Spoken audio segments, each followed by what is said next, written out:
राजस्थान की राजनीति में एक सवाल तेजी से उठ रहा है। क्या सचिन पायलट बीजेपी में शामिल हो सकते हैं या फिर क्या बीजेपी सचिन पायलट के संपर्क में है?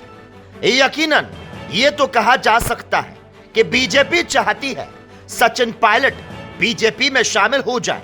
मानेसर कांड में ऐसे सवाल उठे भी थे, लेकिन वर्तमान में जिस तरीके से कांग्रेस के नेता बीजेपी में शामिल हो रहे, आचार्य प्रमोद कृष्णन ने मोदी की खुलेआम तारीफ की थी, उसके बाद से सचिन पायलट पर ज्यादा नजरें आकर टिक गई है, क्योंकि आचार्य प्रमोद माने जाते हैं सचिन पायलट के राजनीतिक गुरु।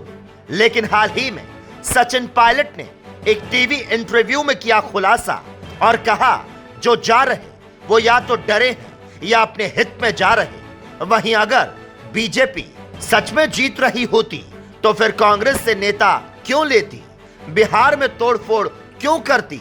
बीजेपी डरी हुई है, देश नारों से नहीं चलता।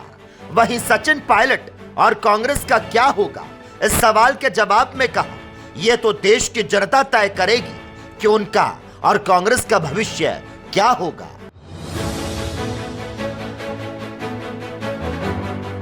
राजस्थान की राजनीति में एक सवाल तेजी से उठ रहा है। क्या सचिन पायलट बीजेपी में शामिल हो सकते हैं या फिर क्या बीजेपी सचिन पायलट के संपर्क में है?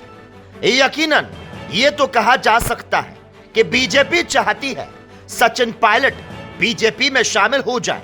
मानेसर कांड में ऐसे सवाल उठे भी थे, लेकिन वर्तमान में जिस तरीके से कांग्रेस के नेता बीजेपी में शामिल हो रहे, आचार्य प्रमोद कृष्णन ने मोदी की खुलेआम तारीफ की थी, उसके बाद से सचिन पायलट पर ज्यादा नजरें आकर टिक गई है, क्योंकि आचार्य प्रमोद माने जाते हैं सचिन पायलट के राजनीतिक गुरु। लेकिन हाल ही में सचिन पायलट ने एक टीवी इंटरव्यू में किया खुलासा और कहा जो जा रहे वो या तो डरे हैं या अपने हित में जा रहे। वहीं अगर बीजेपी सच में जीत रही होती तो फिर कांग्रेस से नेता क्यों लेती, बिहार में तोड़फोड़ क्यों करती? बीजेपी डरी हुई है, देश नारों से नहीं चलता। वहीं सचिन पायलट और कांग्रेस का क्या होगा, इस सवाल के जवाब में कहा यह तो देश की जनता तय करेगी कि उनका और कांग्रेस का भविष्य क्या होगा।